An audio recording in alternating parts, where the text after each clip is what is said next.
কার্যকরী পরিষদের পক্ষ থেকে আপনাদেরকে আরো একবার ধন্যবাদ জ্ঞাপন করছি। ভবিষ্যতে আপনারা আমাদের সাথে থাকবেন এটা আমরা আশা করি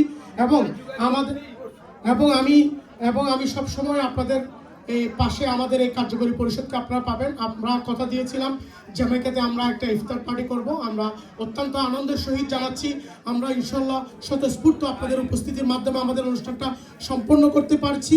এবং ভবিষ্যৎ চট্টগ্রাম সমিতির সকল নেতৃবৃন্দের কাছে আমাদের অনুরোধ থাকবে তাহের আরিফ এবং আমরা যারা করেছি ভবিষ্যতে যারা নতুন নেতৃত্বে আসবেন তারা সবাই যেন এই জ্যামাইকার অনুষ্ঠানটা ধারাবাহিকভাবে পরিচালনা করেন। আমাদের আজকের এই আহ্বায়ক কমিটির এই ইফতার মাহফিলে সফল করার জন্য যার অক্লান্ত পরিশ্রম ছিলেন তিনি আমাদের সম্মানিত আহ্বায়ক জনাব আমিন ভাই হলো আজকের এই অনুষ্ঠানের আহ্বায়ক এবং সদস্য সচিব ছিলেন আমার আক্তার ভাই এবং প্রধান সমন্বয়কারী ছিলেন আমার ইসা ভাই এবং যুগ্ম সদস্য সচিব ছিলেন আমার সোহেল আজিজ চৌধুরী ভাই এবং আপনারা যারা যে আছেন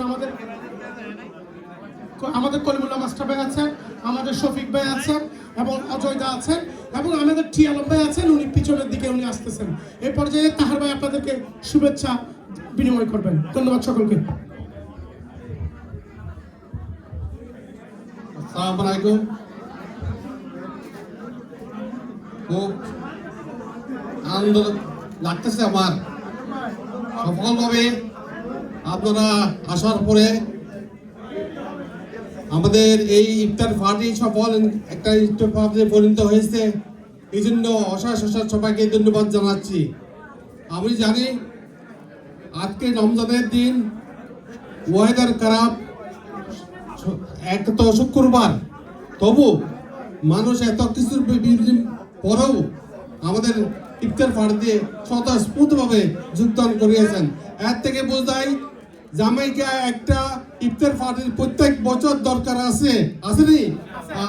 ইনশাল্লাহ আমরা ক্ষমতায় না থাকলেও আগামী যে দায়িত্বে আসবে সে অবশ্যই জামাইকে ফিস দিতে পারবে না। জামাইকা সব সময় অনুষ্ঠান করে যাবে। সবাইকে অশেষ ধন্যবাদ জানিয়ে আমি আগামী 8ই সেপ্টেম্বর চট্টগ্রাম ভবনে আর 8ই মার্চ চট্টগ্রাম ভবনে যে ইফতার পার্টি আছে ওই ইফতার পার্টিতে সবাইকে আবার স্বতঃস্ফূর্ত যোগদান করে সাফল্য মণ্ডিত করার জন্য অনুরোধ জানিয়ে আমার বক্তব্য এখানে শেষ করছি।